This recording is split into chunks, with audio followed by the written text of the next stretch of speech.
తాకట్లో ఉన్న మీ బంగారాన్ని విడిపించి ఆ రోజు ఆన్లైన్ రేటుకి కొంటాం. Sharma gold company. నమస్కారం, వెల్కమ్ టు సుమన్ టీవీ. నేను గీతాంజలి. విశ్వావసు నామ సంవత్సరంలో ద్వాదశ రాశుల వారి జాతక ఫలితాలు ఏ విధంగా ఉన్నాయో తెలుసుకుందాం. వివరించేందుకు ప్రస్తుతం మనతో పాటు ఉన్నారు శ్రీచక్రపీఠం వ్యవస్థాపకులు, ప్రముఖ జ్యోతిష్య పండితులు బ్రహ్మశ్రీ ప్రదీప్ జోషి గురువు గారు. వారితో మాట్లాడదాం. గురుగారు నమస్కారం అండి. శ్రీమాత్రే నమః. గురుగారు, ఈ విశ్వావసు నామ సంవత్సరంలో ద్వాదశ రాశుల వారి జాతక ఫలితాలు తెలుసుకోవాలనుకుంటున్నాం మీ ద్వారా. ఎందుకంటే చాలా వరకు మీరు చెప్పిన విషయాలు జరగటం, అంటే ఏమైనా ఉపద్రవాలు వచ్చే ముందు కూడా మీరు హెచ్చరించడం, ఇవన్నీ విన్నాము. ప్రత్యేకించి వ్యక్తిగత రాశులు జాతకాల విషయాలకు వస్తే అవి కూడా చాలా మంది అనుభవించి ఉన్నవాళ్ళే. అలా మీ అపాయింట్మెంట్ తీసుకుని మిమ్మల్ని కలిసిన వాళ్ళు చాలా మంది ఉన్నారు. ఇందులో భాగంగా 12 రాశులు తెలుసుకుందాం. ముందుగా మొట్టమొదటి రాశి మేష రాశి వారి జాతక ఫలితాలు ఎలా ఉన్నాయో తెలియజేస్తారా? శ్రీ గురుభ్యో నమః. శ్రీమాత్రే నమః. విద్యుద్ధామ సమప్రభాం మృగపతి స్కంధస్థితాం భీషణాం కన్యాభిక్కరవాలకేట విలసదస్తాభిరా సేవితాం హస్తైశ్చక్ర గదాసికేట విషికాంశ్చాపం గుణం తర్జనీం బిభ్రాణాం అనలాత్మికాం శశిధరాం దుర్గాం త్రినేత్రాం భజే. శ్రీమాత్రే నమః. శ్రీ గురుభ్యో నమః. మేషాది ద్వాదశ రాశుల యొక్క ఫలితాలు మనం ఈ విశ్వావసు నవ సంవత్సరంలో తెలుసుకోబోతున్నాం. ముందుగా ప్రేక్షకులందరికీ, సనాతన ధర్మ బంధువులందరికీ, మీకు కూడా శ్రీ విశ్వావసు నామ సంవత్సర ఉగాది శుభాకాంక్షలు. ధన్యవాదాలండి. సో మేషరాశి వారికి ఆదాయం 2, అంటే 2 రూపాయలు సంపాదిస్తే వ్యయం 14 రూపాయలు ఖర్చు అయిపోతాయి. కానీ ఇది ఒక విధంగా మంచే. అంటే ఏంటి అంటే వీళ్ళు ఇప్పుడు ఇల్లు కొనుక్కోవడము, స్థలాలు కొనుక్కోవడం చేయాలి, పెట్టుబడులు పెట్టుకోవాలి, చేయాలి. లేకపోతే కనుక వీళ్ళకి ఇక వ్యయము వేరే రూపంలో వెళ్ళిపోతుంది. సో ముందుగానే ఏదైనా ఒక ఇల్లు కొనుక్కోవడము ఏదో చేసుకుంటే ఆ రుణంలో అయితే తప్పకుండా ఉండాలి. 7.5 సంవత్సరాల రుణం అయితే ఏలినాటి శని ఉంటుంది కాబట్టి మేషరాశి వారు రుణంలో ఉండాల్సిందే. కాకపోతే ఈ సంవత్సరం ఖర్చులు ఎక్కువ, అది డిసైడ్ అవ్వండి. మోమాటానికి వెళ్ళిపోయి వాళ్ళు వీళ్ళు వస్తారు, ఫ్రెండ్స్ వస్తారు, తినబెట్టంటారు, అదాడు అంటారు, పోతానే ఉంటాయి డబ్బులు. తర్వాత రాజపూజ్యం 5, అవమానం 7. మెచ్చుకునే వాళ్ళు 5 ఉంటే తిట్టేవాళ్ళు 7 ఉంటారు. కాబట్టి అత్యుత్సాహానికి వెళ్ళకండి. కాబట్టి ఎంత జాగ్రత్తగా ఉంటే అంత మంచిది. సో ఈసారి మాత్రం మేషరాశి వారికి దబిడి దిబిడే బాగానే ఉంటుంది.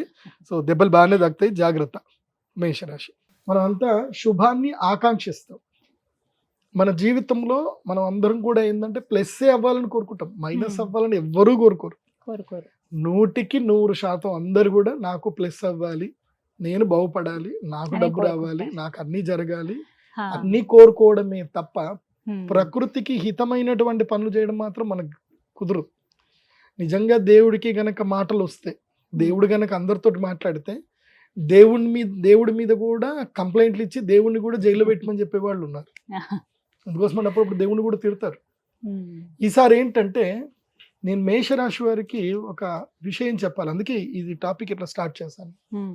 మేషరాశి వారు ఏంటంటే మీరు ప్లస్సే అవ్వాలనే కోరుకోవాలని కాదు, ఈవెన్ మైనస్ అయినా సరే దాన్ని మీరు యాక్సెప్ట్ చేయగలగాలి.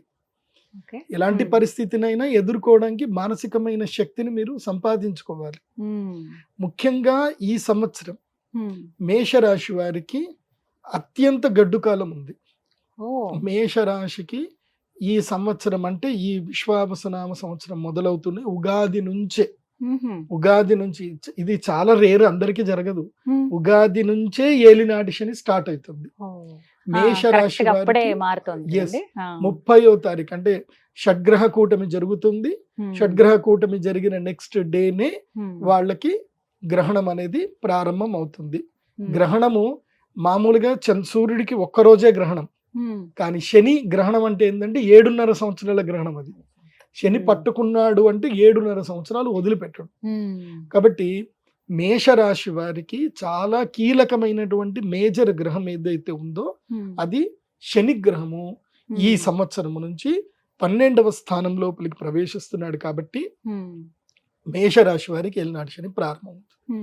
ఏమైతుందండి ఏలినాటి శని ప్రారంభం అవుతాయి అంటే, నంబర్ 1 అహంకారం ఎక్కువ అవుతుంది. నేనే గొప్ప, నేనే ఇది. అండ్ సెల్ఫ్ దీని ఏమంటారు అంటే అటెన్షన్ డిజార్డర్ అంటారు.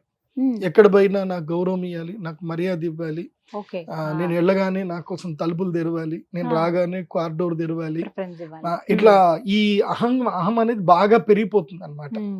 అంటే ఇప్పటి వరకు వాళ్ళకి జాతక ప్రకారం ఏంటంటే మేషరాశి వారికి 11వ స్థానములో శని ఉండే, అదేవిధంగా భాగ్యము ద్వితీయ స్థానం ధనస్థానంలో గురువు ఉండే. పోయిన సంవత్సరం అంతా నంబర్ 1 పొజిషన్లో ఉన్న మేషరాశి నంబర్ 1 నుంచి నంబర్ 12కి పడిపోయాడు. పూర్తిగా నంబర్ 12కి పడిపోతారు. దీంతో ఏంటంటే వాళ్ళకి తెలియదు, పడ్డారున్న సంగతి వాళ్ళకి తెలియదు. వీళ్ళకి అహంకారం పెరిగిపోతుంది, కోపము అహంకారం తీవ్రతరం అయిపోతుంది. దీనితో ఏమైపోతుందంటే పతనం మొదలవుతుంది. మనిషికి పతనం ఎక్కడి నుంచో మొదలవ్వదు, తన నుంచే మొదలవుతుంది. అత్యాశ, అతి కోపము, అతి లాలస, తర్వాత తాను తప్పు చేసినా ఎవడు చూడట్లేదు అని చెప్పి అనుకునే ఒక మూర్ఖత్వం. ఈ 4 చాలు మనిషిని కిందకు పడేయడానికి. ఈ 4 లేకపోతే మేషరాశి వారు భయపడాల్సిన అవసరం లేదు. ఏలినాటి శని ఉన్నా ఏదో ఒక రూపంలో కొట్టాలి అంటే ఆయనకు కూడా ఛాన్స్ రావాలి కదా. ఇప్పుడు మనము నలమహారాజు యొక్క కథ విన్నారు. వాస్తవంగా ఏలినాటి శని ప్రారంభమవుతూనే అందరు కూడా హర్షనైషధం అంటారు. అంటే హర్షడు అనేటువంటి కవి రాసినటువంటి నలదమయంతుల యొక్క కథ చదవాలి, వినాలి. వింటే అదొక గుణపాఠం. ఎందుకోసం అంటే నలుడు చాలా గొప్పనైనటువంటి రాజు, ధర్మవంతుడు, కీర్తిమంతుడు, అసలు ధర్మం తప్పనటువంటి వాడు. అలాంటి వ్యక్తి శని వెయిట్ చేస్తున్నాడు నలుడిని పట్టేసుకుందామని చెప్పి.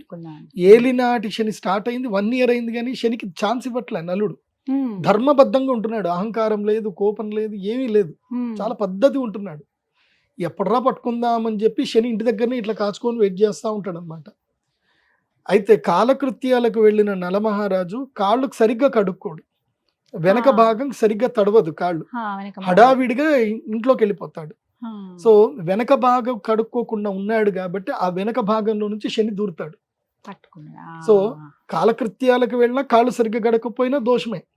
ఇప్పుడు కలియుగం, ఇప్పుడు పరిస్థితి ఎవరికేం చెప్తారు చెప్పండి? అసలు కాళ్ళే కడుక్కోరు, బాత్రూంలోకి వెళ్తారు, కాళ్ళే కడుక్కోరు, ఇష్టం వచ్చిన పనులు చేస్తారు, అట్లాగే ఇష్టం వచ్చినట్టు వెళ్ళిపోతారు.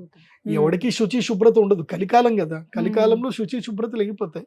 జాలి, దయ, కరుణ, శుచి శుభ్రత, తపస్సు ఇవేవి కలికాలంలో ఉండవు, అన్నీ వెళ్ళిపోతాయి. కాబట్టి శనికి పట్టుకోవడం ఎంతసేపు? మీకు ఏలినాటి శని ఇవాళ స్టార్ట్ అయిందంటే రేపు తెల్లారి పట్టుకుంటాడు. అందుకోసం మనం ఎక్కడ పద్ధతి, సో మనం పద్ధతిగా లేం కాబట్టి పట్టేసుకుంటాడు. ఆ పట్టుకున్నప్పుడే నేను చెప్పేది ఏంటంటే ఈ 4 పాటించండి. ఏలినాటి శని ఎవరికి, ఇది అందరికీ చెప్తున్నాను. ఈ ఇప్పటిదాకా చెప్పిన కంటెంట్ ఏలినాటి శనిది మేషరాశి, మీనరాశి, కుంభరాశి ఈ ముగ్గురికి వర్తిస్తుంది, బాగా గుర్తుపెట్టుకోండి. కాబట్టి ఏలినాటి శనితో ఇబ్బంది పడ్డము మేషరాశి వారికి ప్రారంభం అవుతుంది. ఆల్రెడీ కుంభ మీన రాశి వాళ్ళు ఎక్స్పీరియన్స్ చేస్తున్నారు. ఎలాంటి ప్రభావాలు ఉంటాయండి మేషరాశి వారికి? మేషరాశి వారు పూర్తిగా ఇప్పుడు చేయాల్సింది ఏంది అని చెప్తాను. అహంకారానికి వెళ్ళకూడదు, కోపం బాగా కంట్రోల్ చేసుకోవాలి. ఎక్కడికి వెళ్ళినా తనపై అటెన్షన్ చూపించాలన్న తపన నుంచి బయటకు రావాలి. చిన్న పిల్లలు కూడా మిమ్మల్ని తిడతారు, మీ పిల్లలే మిమ్మల్ని తిడతారు, కామ్గా యాక్సెప్ట్ చేయండి. సో ఇంకోటి ఏంటంటే ఈజీ మనీకి వెళ్ళాలన్న ఆలోచన వస్తుంది. బెట్టింగ్లు చేయాలను, మీరు ఒక 100 రూపాయలు పెడతారు, ఇమీడియట్లీ ఒక 1000 రూపాయలు వస్తాయి. వచ్చిందిరా డబ్బులు ఇంకో 10,000 పెడదాంరా అని పెడతారు, 1,00,000 రూపాయలు వస్తాయి. ఇక 1,00,000 రూపాయలు పెడదామని 10 లక్షలు పెడితే ఉన్నాయి ఎగిరిపోతాయి. సో బెట్టింగ్ యాప్ల జోలికి వెళ్ళకండి. అందరికీ చెప్తున్నాను, మెయిన్గా ఏలినాటి శని ప్రభావం ఉంటుంది కాబట్టి అత్యాశ పెరుగుతుంది కాబట్టి. సో బెట్టింగ్ల జోలికి వెళ్ళకండి. లిటిగేషన్ ల్యాండ్లు కొనడానికి వెళ్ళకండి. ఏదైనా ఎవరైనా లా చదివినటువంటి వాళ్ళు, పెద్దవాళ్ళు, అనుభవం ఉన్నటువంటి వాళ్ళు వద్దు అన్నారంటే వద్దు అన్నట్టుగానే ఉండండి. తర్వాత ఏంటంటే ముఖ్యంగా ఆంజనేయ స్వామి మాల ధరించండి, ఆంజనేయ స్వామి దీక్షలు స్వీకరించండి. ప్రతి ఒక్కరు, ఏలినాటి శని ఉన్న ప్రతి ఒక్కరికి జేబులో చిన్న ఒకటి హనుమాన్ చాలీసా అని ఒక బుక్ ఉంటుంది, చిన్నది ఉంటుంది, 2 రూపాయలకి దొరుకుతుంది, గోరఖ్పూర్ గీతా ప్రెస్. అది మీరు ఇక్కడ జేబులో పెట్టుకోండి. టైం దొరికితే ఆంజనేయ స్వామి జయ హనుమాన్ జ్ఞాన గుణ సాగర, జయ కపీశతి లోక ఉజాగర, రామదూత తులిత బలధామ, అంజని పుత్ర పవన సుతనామ. సో హనుమాన్ చాలీసా రెగ్యులర్ గా చదవండి, హనుమాన్ దీక్షలు స్వీకరించండి, కొండగట్టు ఆంజనేయ స్వామి దర్శనం చేసుకోండి, తిరుపతికి వెళ్ళండి, జాబాలి తీర్థం వెళ్ళండి, అక్కడ ఆంజనేయ స్వామి దర్శనం చేసుకోండి, ఎక్కడ ఉంటే అక్కడ ఆంజనేయ స్వామి దర్శనం చేయండి, హనుమాన్ దీక్షలు స్వీకరించండి. ఎవరు? మేషరాశి వారు. తర్వాత మీకు గురుగ్రహం కూడా 4వ స్థానంకి వచ్చింది. దీనివల్ల ఏం జరుగుతుందంటే ఇల్లు తాకట్టు పెట్టడం, ఇల్లు తాకట్టు పెట్టడం, ఏదో ఒకటి అత్యాశ వస్తుంది, ఇల్లు తాకట్టు పెడతారు. అలా చేయకండి, చేస్తే ధనం పోగొట్టుకుంటారు. మేషరాశి వారు ముఖ్యంగా ధనం విషయంలో, తమ యొక్క గౌరవ మర్యాద విషయంలో చాలా అప్రమత్తంగా ఉండాలి. ధనము నష్టపోయే సమయం ఇది. ఇప్పుడు శని 2.5 సంవత్సరాలు ఏం చేస్తాడు అంటే పూర్తిగా మీ దగ్గర ఉన్నదంతా లాక్కొని రోడ్డు మీద నిలబెడతాడు. దీనికి ఒక బ్రైట్ ఎగ్జాంపుల్ చెప్తాను. మొన్న ఈ మధ్యనే మీనరాశి పిల్లాడు, అమెరికాలో ఉంటాడు పిల్లాడు. ఆ పిల్లాడికి కరెక్ట్గా ఏలినాడి శని ప్రారంభం టైంకి కొడుకు పుట్టాడు. వాళ్ళు కొడుకు జాతకం చూపించుకోలే. వాడి జాతకంలో లగ్నాధిపతి అష్టమంలో పడిపోయాడు. గురువు చండాల యోగం, గురుడు కేతువుతో కలిసి ఉన్నాడు. వాళ్ళు చూపించుకోలే. నా దగ్గరికి రిపోర్ట్ వచ్చింది. వాళ్ళ దురదృష్టం ఏంటంటే నా దగ్గరికి రిపోర్ట్ వచ్చి 6 నెలలైనా నేను చూడలేకపోయాను, బిజీ అయిపోయింది. తీరా నేను చూస్తే ఈ 6 నెలల్లో జరగాల్సిందంతా జరిగిపోయింది. వాళ్ళకి 1 సంవత్సరంన్నర క్రితము వాడు కొడుకు పుట్టిన 2 సంవత్సరాలకి కొడుకు వచ్చిన వేళ కొన్ని అంటారు కదా సామెతల్లో, నడిచొచ్చే కొడుకు పుడతాడు, అదృష్టం ఇచ్చేవాడు పుడతాడు. వాడు పుట్టకతోటి మన గ్రహాలు దురదృష్టాన్ని కూడా చూపిస్తాయి. నిన్న వాడి జాతకం చూడగానే తెలిసింది, అరే ఈ దారుణంగా ఉంది వీడి పరిస్థితి, వీళ్ళ నాన్న పరిస్థితి బాగలేదు, ఈ పిల్లాడు తండ్రిదని. అప్పుడు మాట్లాడితే వాళ్ళ అమ్మగారు ఏడుస్తూ చెప్తున్నారు. ఏమని? హైదరాబాద్లో ఉండే ఒక పూర్వ పరిచయమైనటువంటి ఫ్యామిలీ ఫ్రెండ్స్ ఆవిడ ఏం చేసింది, సినిమాలు తీస్తామని చెప్పి వీడి దగ్గర నుంచి 10 కోట్ల రూపాయలు తీసుకుంది. ఎంత డబ్బు అంటే వీళ్ళు ఒక్క దగ్గర కాదు, వీళ్ళ చుట్టాలు బంధువులు అందరి దగ్గర నుంచి డబ్బులు వేయించేసుకుంది. వేయించేసుకొని చేతులు ఎత్తేసింది. నా దగ్గర లేవు డబ్బులు, ఇస్తాలేండి, నేను ఎడిపోతాను, నేను బతికే ఉన్నానుగా, నేను ఇస్తానులేండి అని చెప్తుంది. పోలీస్ కంప్లైంట్ చేద్దామంటే ఇది సివిల్ కేసు అండి, మేము తీసుకోము, ఇది క్రిమినల్ కేసు కింద రాదు, మీరు ఇష్టపూర్వకంగానే ఇచ్చారు కదా, మీరు వ్యాపారం చేసుకున్నారు, అయిపోయి దానికి మేమేం చేస్తాం, మేము చేయమని పోలీసులు అంటున్నారు. ఇప్పుడు ఎవరు చెప్పుకోవాలి? ఇదంతా ఎవరి వల్ల జరిగిందంటే శని వల్లనే జరుగుతుంది. శని ఆశ పెడతాడు, రూపాయికి రూపాయి ఇస్తాం, రూపాయికి రూపాయి ఇస్తాం. రూపాయికి రూపాయి ఏమీ లేదు. బ్యాంకు వాడు ఎట్లాగైతే డబ్బులు ఇవ్వడానికి 10 రూపాయలు ఇవ్వడానికి మీ దగ్గర ఎన్ని తీసుకొని 10 రూపాయలు ఇస్తాడో, అట్లా మీరు కూడా ఎవరికైనా డబ్బులు ఇచ్చే ముందు చాలా జాగ్రత్త పడి డబ్బులు ఇవ్వండి. రూపాయికి రూపాయి ఎక్కడ లేదండి, అదంతా మోసమే. కాబట్టి మోసపోవద్దు, ఇది అందరికీ చెప్తున్నాను. అయినా మోసపోతారు. ఎందుకోసం అంటే ఇక్కడ ఉంటాడు, నెత్తి మీద శని ఉంటాడు. సో మేషరాశి వారికి నెత్తి మీద శని ఉంటాడు కాబట్టి 2.5 సంవత్సరాలు 2.5 సంవత్సరాలు 2.5 కాదు 1.5 సంవత్సరం పక్కా ఉంటుంది. తర్వాత మళ్ళీ గురువు 5వ ఇంట్లోకి వస్తాడు కదా నెక్స్ట్ ఇయర్. అంటే మేషరాశి వారికి ఏంటంటే ఒక లక్ ఏముంది అంటే కర్కాటక రాశి లోపలికి డిసెంబర్లో, అక్టోబర్ నవంబర్ ఆ టైంలో కర్కాటక రాశి లోపల గురువు ఎంటర్ అయిపోతాడు తొందరగా. సో అప్పుడు ఒక 2 నెలలు కాపాడుతాడు, డబ్బులు ఇస్తాడు. మళ్ళీ ఎక్కడ పోయినా ఏమైనా సరే మళ్ళీ ఒక సెకండ్ ఛాన్స్ ఇస్తాడు.